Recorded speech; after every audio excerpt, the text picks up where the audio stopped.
We don't actually do scales, we just go for it.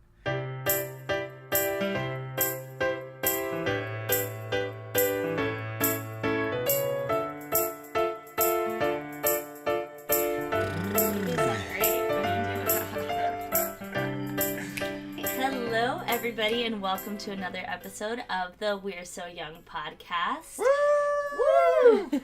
A couple weeks ago, I walked into a bar and I fell in love with this band called TGTG, who is currently on their Positive Energy World Tour. Mm-hmm. And I'm here with Tomas and Becca. Mm-hmm. Tell me about you guys. Hello, we are Tomas and Becca, and we are TGTG. What about us do you want to know? We are a band. It's kind of like indie rock with some Spanish flavor. But the main thing about us is that we are nomadic. We're living on the road, and it's a 10-year plan to travel the world, spread positivity, and inspire people to follow their dreams. So far, we've been on the road for 3 years. Oh man, yeah, 3 years. We're rounding up the end of 3 years here. In March, at the end of March, it'll be the end, and then we're starting our 4th year. So far, we've been to 49 states, including Alaska. Hawaii is the only one missing. And we've been to a couple provinces in Canada. And this year, we are going to try to save up to get to Japan. Oh! Uh-huh. We have some friends that are in a band. Shout out to Coffin Varnish. They're going to be helping us out because they have the connections there. So all we have to do is save up the money and just get it together. You know, by September, hopefully, we'll be able to do the thing. So we're trying for that. We're trying to expand our thing now. You know what I'm saying? It's a world tour. Woo. Yeah, I loved that about you guys. You guys have. It sounds cliche to say, but it's just like it was a positive energy, just like coming in and I want to talk a little bit about your set, but let's go from the beginning. What got you guys into music and into, tell me a little bit about your backgrounds, and then we can kind of get into TGTG and how that flourished. Well, I actually never did anything with music or being on stage or anything like that before this project. Shut up. You have such a good voice. Oh, thanks. She's an inspirational story on her own. We met in Nashville, and ironically, I lived in Nashville all my life and didn't play music. Yeah, you know what? You're better at telling that story than I am. I had moved to Nashville for to pursue the industry with my last band. There was a producer there that liked us, and it was just the movie story of the stereotypical artist that will not be molded. I went there. I was trying out the new things, and they mold you so that you're more marketable, so that you can reach a broader audience. And that's all cool and everything for the people that want to do that and can. But there's artists out there that they just feel like it's not a satisfying way of life, I guess, if you're really particular about your art, you know? Mm-hmm. I'm really particular. I like to say I'm a control enthusiast. I don't know, I just like the way my art is, how I put it out. And if I jam with friends and everything, that's cool. But if there's somebody saying, okay, play it like this, or sing it like this, or dress like this, or, don't dance around on stage because you're not matching the rest of your band that doesn't dance around.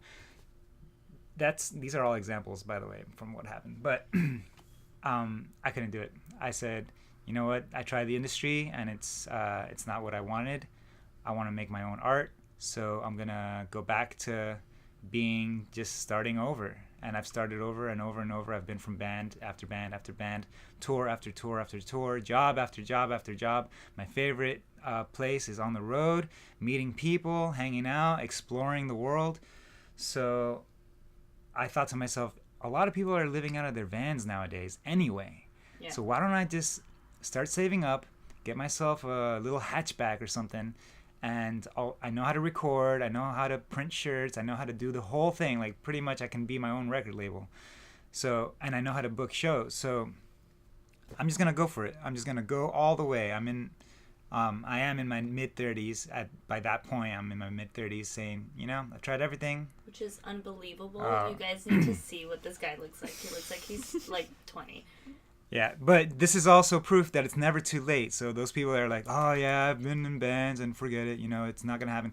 This is proof that no matter how old, and there's people older than me that start later even, you can go for it. Don't sell yourself short. Don't think that that's it. Don't think that your boss is the only one that can tell you what to do. You can tell yourself what to do. And what I did was I started planning things out, sat myself down. Where do I want to be? How do I want to go about this? So started recording my album, started figuring out where I want to go and how I can maintain myself as far as income goes. And halfway through recording the album, Becca and I started hanging out because we knew mutual friends. Mm-hmm. So one way or another, we started hanging out and we started falling in love. And I'm in the middle of recording this album, almost at the end of it. And one of the things that made me fall for her was she has a tattoo that has a compass on it. It's a huge tattoo with a compass. And I'm like, what does that mean, that you want to travel? She's like, I've always wanted to travel. So I was like, okay, this is it. This is who, if there's anybody out there that would do something like this, it would be somebody with a tattoo of a compass. So I suggested it. So once I knew she wanted to travel, I knew that this proposal would fit perfectly. And one day I sat her down and I said, look, we're falling in love. This is at Percy Priest Lake over in Nashville, by the way. Like, we're having a picnic. And I told her, look, I'm going to be living out of the car and playing music and trying this nomadic life as a 10-year plan for myself to see how far I can go. How long were you planning this? Like, when you decided, this is yeah. I think it was a year in the works. Okay. Yeah, I sat myself down and I said, okay, let me just plan things for a year, and by the end of the year, I'll be ready to go. So. How long had you and Becca been seeing each other? I would say we started hanging out probably halfway through his year of planning, but I didn't know about it until. So we were probably hanging out for until a picnic. So we were probably hanging out for 6 months. Yeah. And by that point I was like, this is gonna become a serious relationship, and if that's so, then she has to come with me, because I'm not doing the long distance relationship thing. So I put it down on the table. I said, look, if I teach you how to play bass, you can come with me and we can travel the world and live nomadically. What do you say? Her exact words, hell yeah. She didn't even think. She didn't even say oh, what if and what if. No, she was all in, first time hearing that I'm going to be doing this. Yeah. Whoa, leap of faith. Yeah, a lot of my friends thought I was really crazy because I'm telling them, yeah, this guy that, I've been hanging out with for a little bit. We're going to live together out of a car, going around traveling and doing music. And of course, I'd never done anything on stage, and I'm a very introverted, quiet kind of person. So all my friends are all right, good luck with that. And now they're all really proud of me. And yeah, here you are. It's end of 3 years? Yeah, That's yeah. amazing. That's amazing. And so tell me about your name, TGTG, and because it's TGTG sub. Okay. The TGTG stands for Tomas Gorio and the Celestial. It was just going to be Tomas Gorio, and that's why that name stuck, because it was just going to be my solo thing. But as soon as we figured out, okay, she's going to be part of this, now this album can't just be called Tomas Gorio. It's got to be called Tomas Gorio and something. It originally started with the initials TG to be Traveling Gypsy, because she reads tarot cards. So she's kind of like a fortune teller. She'd be living nomadically. She's a freed spirit. So the whole thing that we know as the word gypsy, here's a side note about the word gypsy. In the United States alone is the word gypsy romanticized, and how we see it in a cute way and very Disney-like.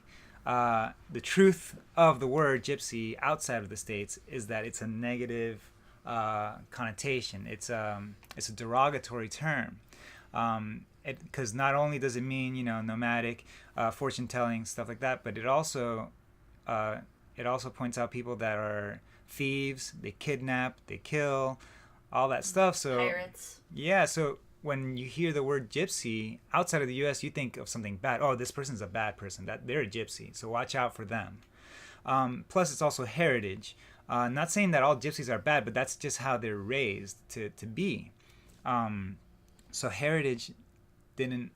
We met a person with gypsy heritage. They said you can't really take the word gypsy as your own unless you have the heritage also. So on top of it not being what we thought it was, we couldn't use it either way. Wanted to respect the so culture we wanted to respect the culture. We also wanted to keep it positive, and so I started looking on Google for a different name that would also mean gypsy, and I didn't find anything. There's no definition for, like, there's no word for the definition of nomadic, free-spirited, fortune teller, all those positive things that we know as gypsy in a word. So I was like, I've always wanted to invent a word. Why don't we just make one up? So the GY in celestial is for gypsy, and celestial is from celestial. Mm-hmm. So it's a mix of gypsy and celestial, making the word celestial, which she's... which I totally thought was a real word. It's okay. It is now. Passes. Yeah. We've manifested it, and it is a real word now. So in reality, she is the first of her kind, the celestial, and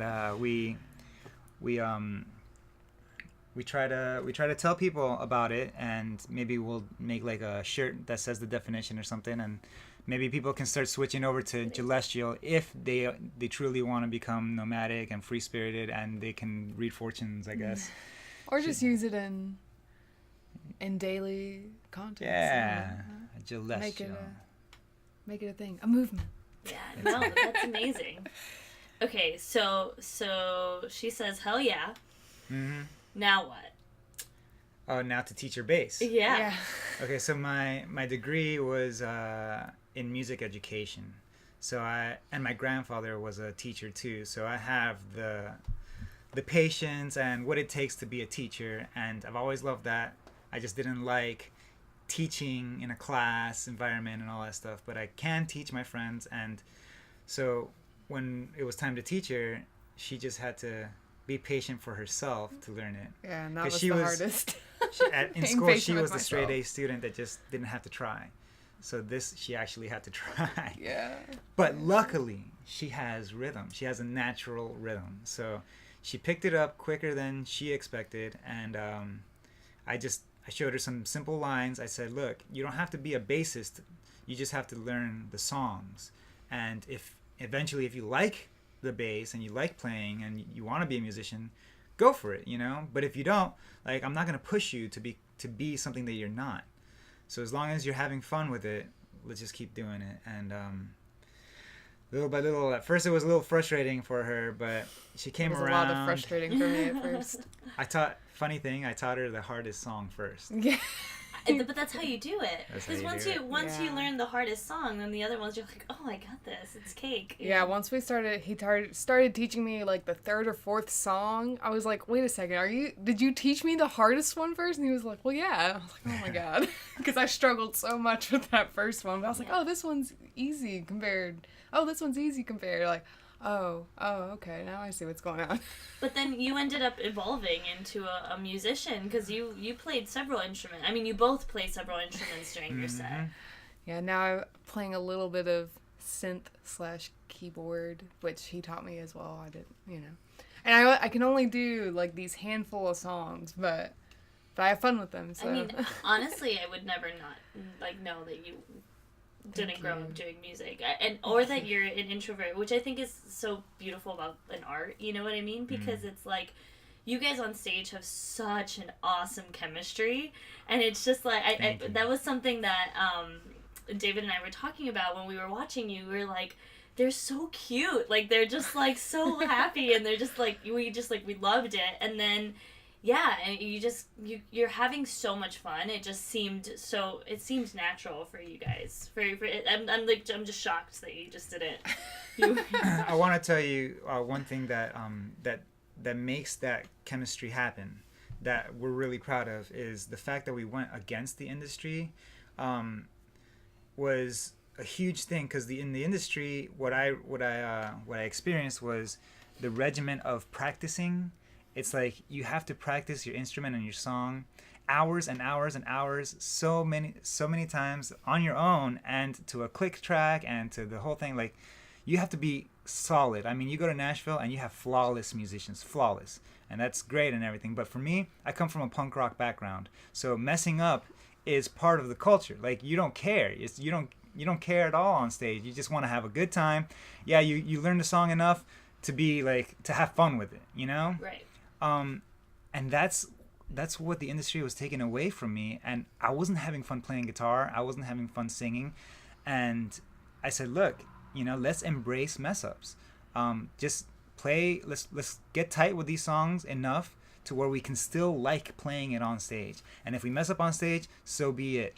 But you know what? Let's bring in 100% energy and heart. As long as our heart is up there, no mess up is gonna be visible. You know, right. Like even the biggest mess up, we'll just like stumble through it, get right back on track, have the smiles on our faces. Yeah, laugh it off, and everybody. I feel like the crowd connects more with something like that than if you're flawless the whole way through and just look like a robot. Yeah. You know?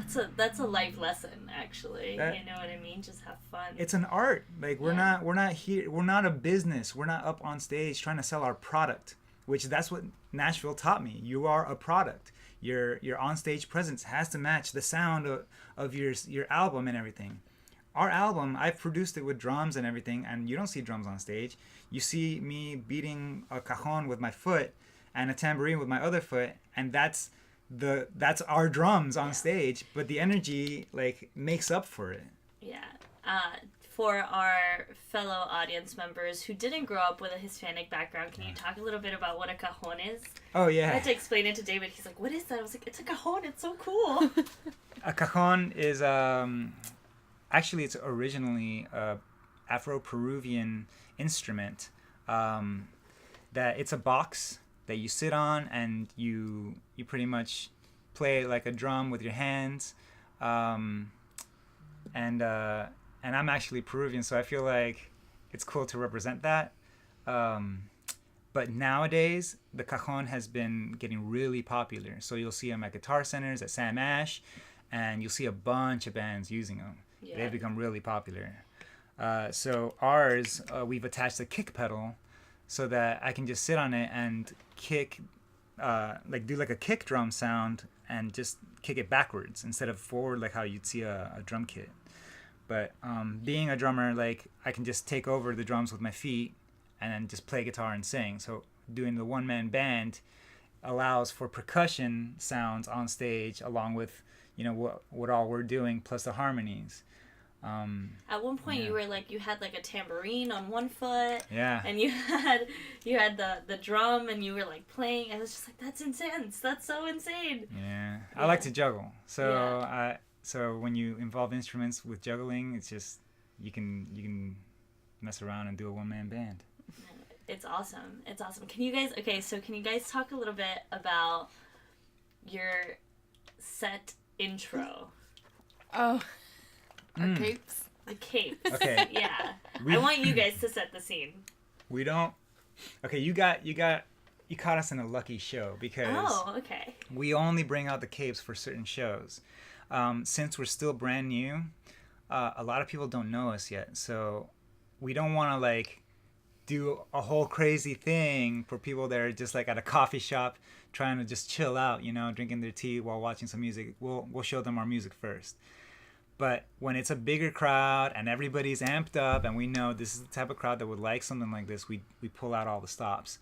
And our intro is a cape intro, which We these capes are so They're special for they're us. special. They're I want to say they're glorious. I mean, the girl that They made are pretty them, glorious. a friend made them for us, and her name is Ashley, and she's great. Her and Robert, they live in Norman, Oklahoma, and they're artsy, you know, they're crafty. So when we were with them, I said, hey, I want to soup up our you know, our stage thing, and they're like, oh, let's go make some capes. So these capes are like very flowy. They're very glittery. There's Lots of colors. Lots of colors. One of them, they both say TG on them. So. Do you have like yours and you have yours? Or No, you they're just both kinda- exactly the same. One's technically longer than the other one, but it's only by like an inch or two. So yeah, it's other than that, they're the same. So pretty much, we start off the set with I put on the loop pedal with the guitar, so that way there's some music playing, and then I get to the front of the stage, while Becca puts my cape on me, and then we switch, and I put her cape on her, and then we put our fists to our hips and Gaze off into the sky. gaze off into the sky, and I don't know, the superhero pose, you know what I mean? Yeah. Like, and then we do a coordinated high five and a turn, and then our TGTG on the back of the capes shows, and then we reach for our masks, we reach for tambourines, we get the rhythms going, and then I fly into the crowd, and then I come back, and then we start the first song. Yeah. Do the masks have any significance? His does. Mine is actually a Peruvian mask. I got it in Cusco, Peru, and it's a mask that represents the independence, the Peruvian independence, and they have festivals in Peru, well, in Cusco that I've seen, that everybody's wearing a mask, and they're going around going like that, like just making really weird sounds and like acting really goofy. And mine is a really colorful one, and the colors on that one are the flag of Cusco, not to be mistaken with the gay flag, because they look the same, but I guess the gay flag was like The order of the colors. yeah, the order of the colors are different, and they look the same. I mean, from if you don't really think about it, but yeah, that's the colors on my mask, and if people think that it represents the gay flag, then that's cool too, because we're gay supporters.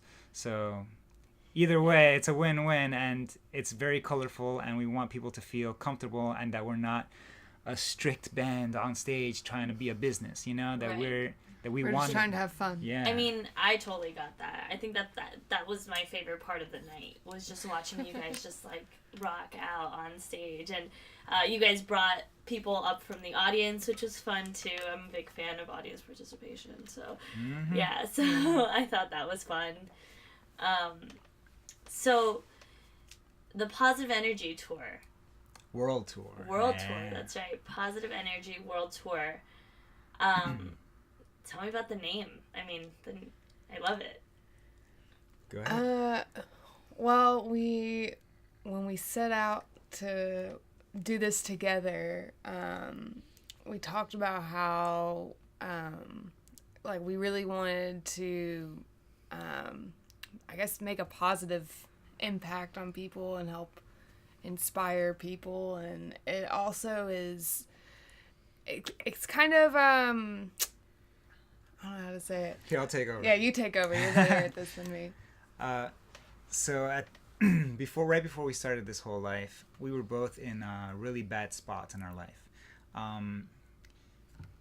Do you allow cursing on the air? I would just On leave this it out. air? Okay, Yeah. so I have But you can definitely curse. It's fine. I have a theory, and I feel like if anybody has a dream to pursue something, you have to get to what I call the fuck it point. Mm-hmm. And when you get to the fuck it point, that's when you really say, okay, I've tried everything, I'm miserable now, and it's time. It's time to really go all the way with what I want. Not just a little bit, not just, yeah, I have a full-time job and I kind of want to like play a little bit of music. No, you have to make music your full-time life, you know, or whatever it is that you're pursuing, your full-time life. Yeah. You got to be that person. Do you live to work or work to live? Yeah. So I got to the fuck it point, and I said, I got to do this, and it's got to be positive, because I don't want to be, because I've been miserable, and so has she. She was like, she was in a really bad spot. So what were you doing, Becca, before music? I worked a lot of random jobs. The last thing I did was working in retail. But yeah, before we met, like I had gotten out of like a really unhealthy relationship, and like have my own like personal life trauma, you know, leading up to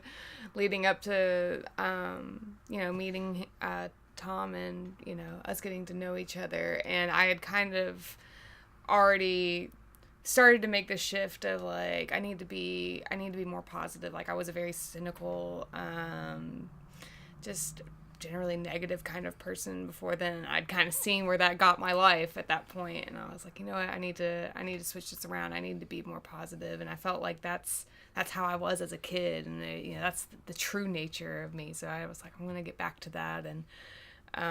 And so it was something that both of us were, I would say, have a passion for, a passion for positivity.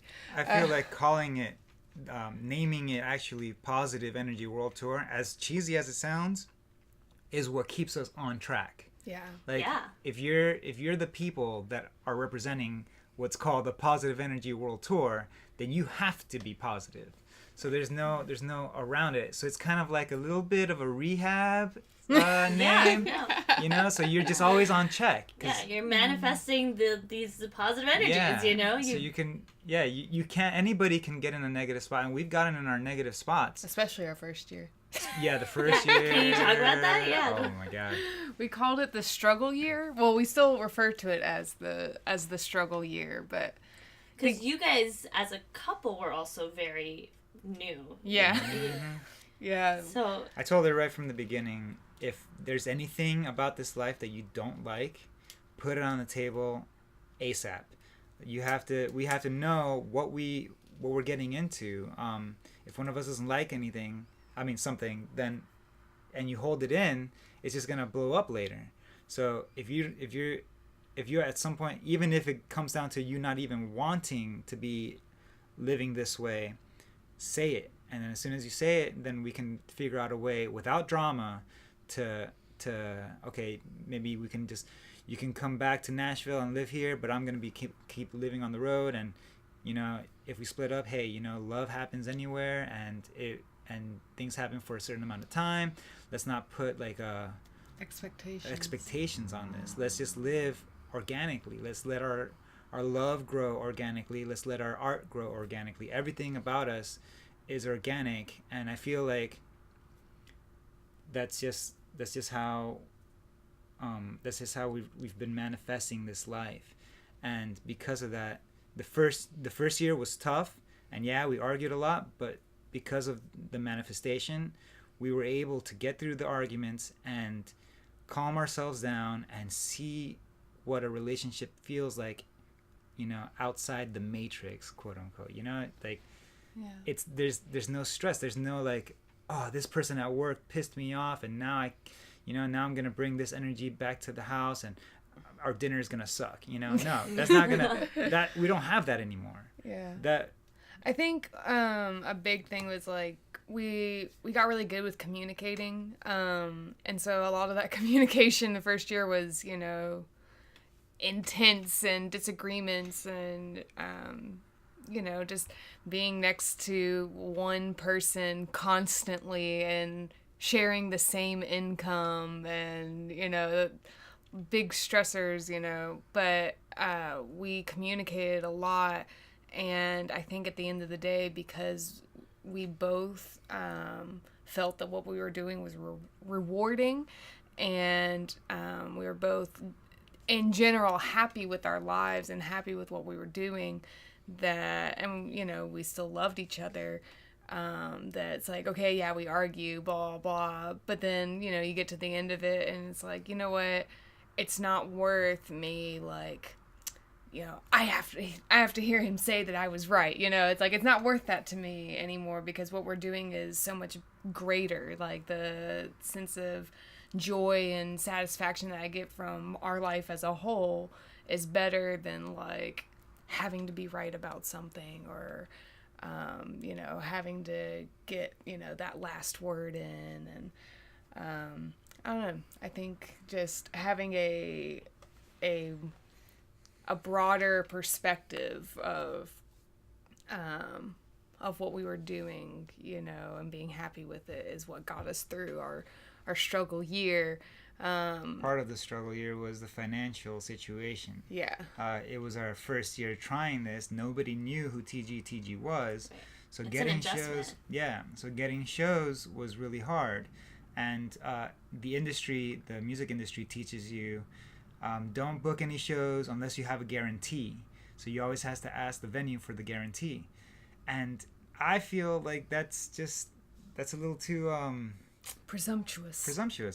You know, it's a little cocky to think, hey, you know, we're gonna play your venue. Yeah, nobody knows us, but you have to give us $250. You know, like, no. So I went against that, and we don't have guarantees. We don't ask for guarantees. And even when venues write to us, hey, so what's your guarantee? We say we don't have one. This is the Positive Energy World Tour, fueled by positive energy. And if you want to pay us, that'll be awesome, because, you know, we can totally use the money. But if you can't pay us because we didn't draw a crowd, then, you know, just let us put our tip jar out and sell our merch. We have t-shirts and everything, and we'll go like that. And we put all our faith into the Positive Energy World Tour, and we don't ask for guarantees. So that first year was really a struggle. Yeah. We had to do a lot of busking, which is street performing. And the fans, the little bit of fans that we did make, at the end of the month, when we were like maybe $100 shy of our bills, we'd ask online, and hey guys, you know, it's the end of the month right now, and we can't really cut our bills. We just need $100 more. If you guys can pull through for us, like, you know, if you really believe in this thing, any donation would help. And we had a lot of supporters helping us out. Yeah. That's beautiful. Yeah, a lot of our families would help us out, like, because it was every single month. At the end of every single month, we'd be short on cash. But then the second year, we were able to afford the whole thing on our own without asking, because now venues that knew us were like, we want to guarantee you guys some money, so come on over, we'll give you like $350 for a 3-hour set, you know, something like that. And we're like, oh, cool, now we can actually do this, so let's expand and go to further, you know, let's go to more northern states and everything. And we were able to do all that. And this third year we kind of broke even too, but we were able to afford to give back to the community, people that house us, people that give us a place to stay, because we stay out of the car. So people were like, no, come hang out with us. We have a couch, and we also have we have an air mattress that we bring with us, and bedding. So anytime that somebody offers us a place, we're like, oh, we can just set up our air mattress. Cool. But we can give back to the community by doing groceries and filling up their fridge. You know, saying, here, anybody that wants milk or eggs or bread, you know, we bought this for the house, so go ahead and take also. So we can chip in. It's kind of like a roommate situation, you know? We want to be able to help back to the people that have helped us. And then even further, help people that need the help that we needed, you know, back in the first years. Right. So there's bands that are starting out that we're trying to, like, get them on their feet. But man, where was I going with this? Tangents. I'm a rambler. It's fine though. I'm like, that's amazing. I mean, talk about the struggle year. Yeah. Talk about, you know, going through transition and then, like, just not giving up. You know, that's such a positive energy world tour. You know, this is a positive thing. Is just being like, yeah, this is hard. And I acknowledge that it's hard, and it was hard on many levels, you know, personally, but like financially, and like with your art and everything, and the fact that, like, you were like, we believe in this, you know, that's so beautiful, you know, you believe in something so much that, look, it's like coming to fruition, you know, and like, So can you talk to me a little bit about your logo? Oh, so that we don't have an official logo. Okay. The logo that you're seeing right now is from our T-shirt. It's a cat a little baby cat sitting on top of the head of a bull. So Becca is representing as the little baby cat because she's like she loves cats. She's like a cat lady. She also loves naps. So she's like a little kitty, you know. She's like cute and she's quiet, you know. And then the bull is me. I'm a Taurus. You know, my birthday is April 28th, and I'm a Taurus, strong and stubborn and just like everything that a Taurus should be. And you know, you hone in on your goods and your bads. And so I've used my stubbornness to be like, I'm gonna be stubborn and try to hold on to this positive energy world tour. And but I mean, talk about whatever gets in my way. These horns are, you know, plowing through. Plowing stay right positive. through. Yeah. So that's what that logo represents. I think it's super cute. I love it. We also, not having an official logo, not having an official brand, is also going a little bit against the music industry, because as soon as you make a band, they're like, okay, we need a brand for you. You know, you need to have something that people can look at and they can recognize your name right away. And yeah, that's cool and everything. A lot of bands have that, but I don't know. It takes the fun out of it, you know? Yeah. Then you're stuck with that one thing. If you're an artist, you want to like keep creating different things. And both of us, like, he likes to draw and I like design related things. And actually, like, when I was in high school, like, I was thinking, oh, one day I'll be a graphic designer and I'll do, like, my big thing was I wanted to do, like, band, like, posters or CDs. Like, I collected CDs just for, like, the album artwork and stuff. I was, like, a little bit obsessed with that. But I think with us just being like, we're going to make all of our, you know, T-shirt designs or CD designs to be just whatever we want to make it.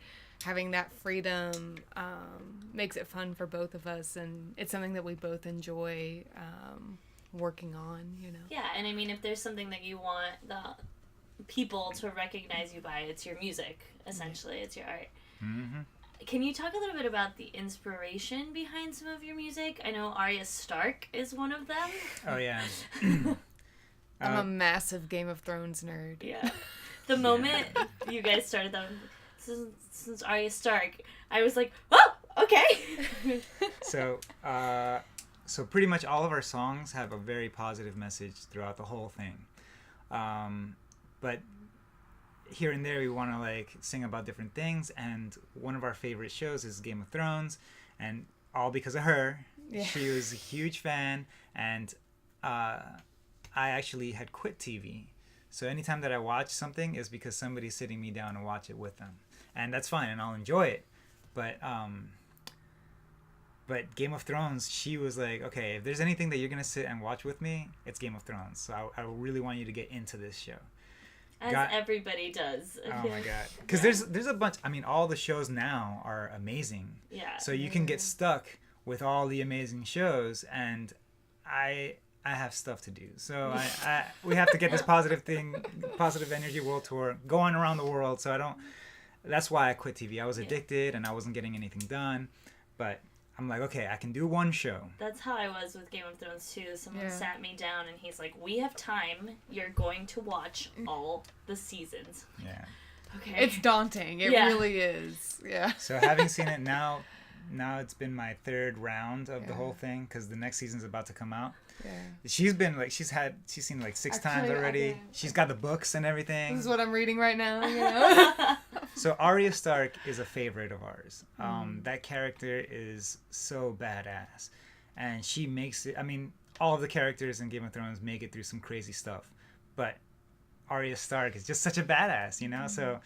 So I feel like it would be cool to write a song about her, and it's not completely literal. We didn't want to make it that cheesy where it's like all the lyrics are about the Game of Thrones, but it's our take on what this badass girl is like. Mm-hmm. So we do put in some Game of Thrones influenced lyrics in there, and there's the whole bridge that she sings is quoted from the books. From the book. And who's the guy that says it? It's the things that her dance instructor taught her. What's his name? Cirio Farrell. So these are things that Cirio Farrell tells Arya Stark, and the whole bridge that she sings is quoted exactly from that. I mean, rearranged a little bit so that they can fit the rhythm and but rhyme. The words themselves, the sentences themselves are straight verbatim. That's awesome. So what is something that you guys would tell your younger selves, like 10 years ago, before you guys met each other, before you guys were TGTG? What's something that you would tell yourselves about this journey and this like process that you guys have been going through, or like how you are where you are today? Our younger selves as in kids? Let's just say maybe 10 years younger. 10 years younger? Yeah. All right. I'll go first if you go ahead. All right. So I would tell, I'd be 17-year-old me.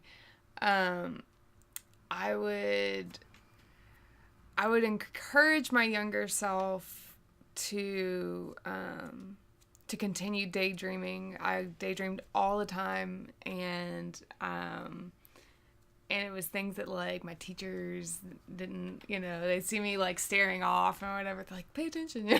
But I would encourage myself to continue to daydream, because I would daydream about being on stage and singing and dancing in front of people, even though it was never something I ever did. I daydreamed about it all the time. And I daydreamed about having like, musician boyfriend stuff too. I'm not gonna lie. And I feel like my incessant daydreams about that kind of, ended up bringing it into my life.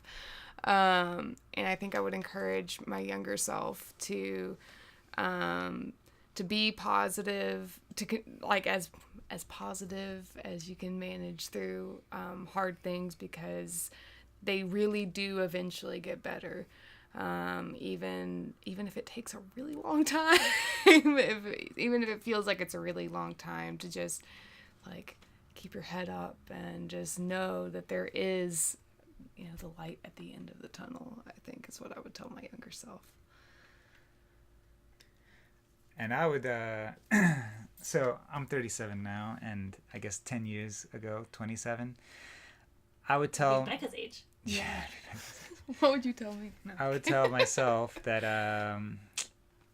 to not feel like I have failed, because at that age I had gotten my degree in music education and wasn't doing anything with it. I was really bad at school, pretty much from middle school in through high school and college. I was just a bad student, and in all my jobs, odd jobs and regular jobs, I was considered lazy. But I would tell myself, you're not lazy, you're just lazy at things that don't interest you at all. So find something that interests you and go all the way. Because, I mean, now I feel like I'm one of the hardest working people that I know. And, he definitely is one of the hardest working people I know, if not the hardest working person I know. I feel like with all, when you hear workaholics talk, and they say about how, I just feel like there's so much more that can be done and everything like that. That's how I feel now. Because now I'm in it. I'm in a world that I've created that just has so much potential. And I mean, we make our own music videos, we record our own music, we print our own shirts, so we're doing art and music all the time. It's full time. So we're like, well, what else can we do here, So I don't know, it feels crazy, but I would tell myself, find something that interests you and go for it, because that's when you'll see that you're not lazy. Yeah, I love that. What is something new you guys have tried recently? And it could be anything. Peanut butter. Really? Yeah. I used to hate peanut butter as a kid, and it sucked because everybody had their peanut butter and jelly sandwiches, and I didn't like peanut butter, so I was like, oh man, now I have to make something crazy like tuna sandwich. But now Becca introduced me to peanut butter with apples. Oh yeah, so good. So I was like, okay, I can do this, and now I they say your taste buds change every 7 years. Yeah. And I like being open to things every 7 years, so peanut butter is in my life now. That's how I am with onions. Recently, I've just let onions into my life. There you go. That was like, onions was a switch over for me too. Like I hated them growing up, but now I'm like obsessed. Yeah. Onions on everything. This is recent-ish, within the last few months. I started gratitude journaling. So I try to do it every day. I think I average at least 5 days a week now, which is good. That's solid. Yeah. At first it was really inconsistent, but I love gratitude journaling. I feel like it's when I do it, I feel like I'm almost like writing out my magic spell, like because just being grateful for everything you have is so important, just for being happy. That like by the end of my journaling, I'm always in like a good mood, which is like kind of magic in itself, I feel like. But also it like when you start writing it out, you start thinking of more things. Like your brain just gets on that train of like, okay, what am I grateful for? Like I'd start out with like, I'm grateful I'm alive. Boom, there's one. But once you get on that train, you think of more and more, and you start realizing like, wow, I really do have so much, abundance in my life, even as is, even though like we don't make as much money as, some of my friends do, and, whatever, but, I don't have to worry about eating. Like, I know I'm going to eat today. I know I'm going to have water today. I know like I have all of my limbs and all of my organs. That's pretty awesome. And I think, writing out every day, like all these things to be grateful for has been a really positive new habit in my life that I would suggest to anybody that wanted to. That's great. I do. I have a little box and I just like write little things, but I don't do it every day. I should definitely be more consistent with it. It's hard. It's hard being consistent. There's something that there's a subject that Becca touched right now that actually makes me have to say this, but being able to eat every day is something that people take for granted. And being from a third world country, like I've gone back to visit Peru, and I've seen like poverty like you don't see here. I mean, you have poverty here, but not like in third world countries. Yeah. And it's weird to hear people say I'm broke when they own a car, a cell phone, a laptop, they can get coffee every day, they get cigarettes every day. Those are the people that are saying I'm broke. But they don't realize they're rich. I mean, they might not be rich compared to like rich folks, but if you go down, it's such a mentality. Like, yeah, rich, I've seen people that aren't broke in Peru that are still sharing a house. You're married and you usually, okay, let's get a house for ourselves. No, you stay at your parents' house. There's a rooms that you and your bride can live in. Like, because we can't afford to get just houses. You share a car with the family. You share a cell phone sometimes with the family. Like, and they're not going around saying they're broke. I mean, they might, but everybody just thinks they're broke, but we have a lot, and there's always someone that's worse off than you. There's always someone that's better off than you. So and it's all a matter of perspective, really. That's what keeps us happy in this life, because whenever we do have a meal, we don't pray, but we say happy lunch or we say happy dinner every single time, and that shows us, okay, let's be happy while we're eating whatever it is we're eating. No matter what it is, it's gonna taste awesome because we're actually eating and we're with each other. There's people that don't get to see their partners. They spend 14-hour days at their job they come back home and they're just grumpy from their day, and like they get to spend an hour, maybe 2 hours with their spouse, and then they go to sleep, and then the next day is the same thing, you know. So most of their meals are not together, most of their life is not together, most of the hours are not together. Like we're together, and that's something that we do not take for granted at all. We make sure that we say, okay, happy lunch, or, you know, whenever we're at some beautiful mountain and we're looking out into the thing, we like to say, esta es nuestra vida, which means in Spanish, this is our life. And you say that, and you remember, you know, what you're doing and why you're doing it, and you get to really appreciate life for what it is, you know, and not just come home, turn on the tube, and just like zombie out, you know. Yeah, I love that. I'm like obsessed with you guys. What is something new you guys want to try? Something new I want to try. A tall unicycle. I've started mastering the regular unicycle this last year. Okay. Yeah, little circus hobbies is what I've gotten into this past year or two. So juggling and stuff, but I see a you know, those tall ones that like people have to climb up onto them, and not saying that I want to master that. I just want to try it. You cool. know? I want to see what it's like. I'm not a master of any of those unicycle things, but I can ride one now. I could totally envision you on a tall unicycle. Definitely. You got the right mustache for it. Man. I guess one thing I have like what I call like future hobbies, like things that I really want to get into, but not right now. Like things that like I'm saving to get into when I get older. But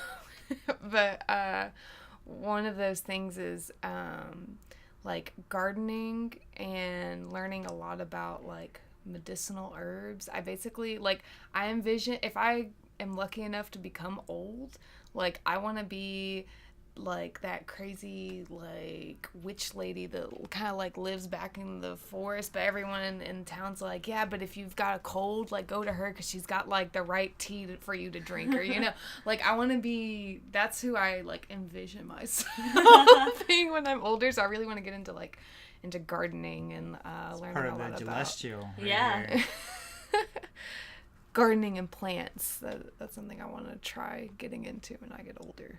Awesome. For sure. Awesome. So, lastly, I'm going to have all this information up on the We're So Young podcast website and also in the description of this podcast and everything. But just out loud, where can people find your music and donate and support? And Yeah, if you Google TGTG, we are now the first ones to come out.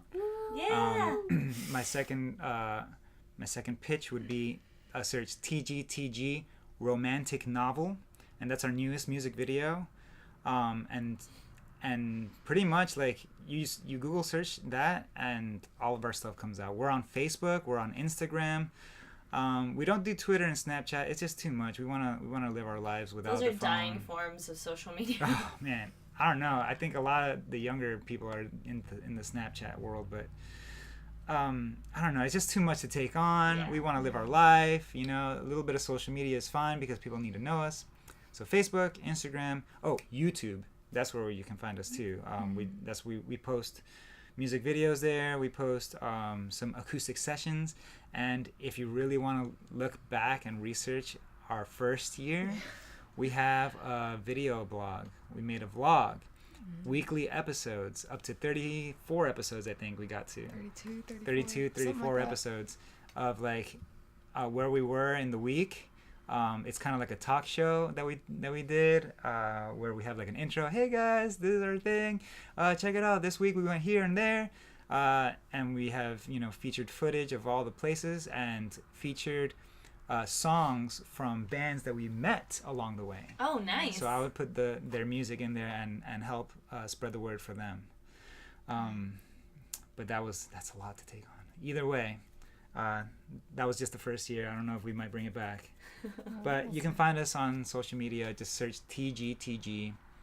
And he's really good at answering Facebook messages. So if you're trying to like reach out to talk to us, Facebook's. Yeah, you can reach us on Facebook. And if you want to donate to the cause, we're on Venmo. Search Tomas Gorio, and that's our Venmo. And then we're on PayPal too. But PayPal takes they take a percentage of what the donation is. So and this goes for any artist. If you want to support any artists, the best form is Venmo, because they don't take anything, or send them a check or a money order. But if you go through PayPal or anything else, they take a percentage. Yeah, well, everyone in general should have a Venmo. I think people that don't have Venmo, I'm like, who are you? Like Girl Scout cookies should have Venmo. It's still pretty new, so. Yeah. But just so everybody knows, out of all the new things, Venmo is what's working now, and that's good. Good. Well, thank you guys so much for this interview. I loved it. I had so much fun. I hope you guys did too. Yeah, I had a great time. Yeah, it was awesome. All right, awesome. Thanks again for listening to the We're So Young podcast. Like what you've been hearing? Help spread the word. If you haven't already, subscribe to the podcast on iTunes, Google Play, Stitcher, or wherever you get your podcasts. Rate, review, and tell your friends about We're So Young. And don't forget to follow us on our socials, at We're So Young Podcast on Instagram, at We're So Young Pod on Twitter, and We're So Young Podcast on Facebook. Let's all get inspired to try new things together. That's it for now. Tune in on the 1st and the 15th of each month for new episodes. Until then, step out of your comfort zones and try new things, because we're so young.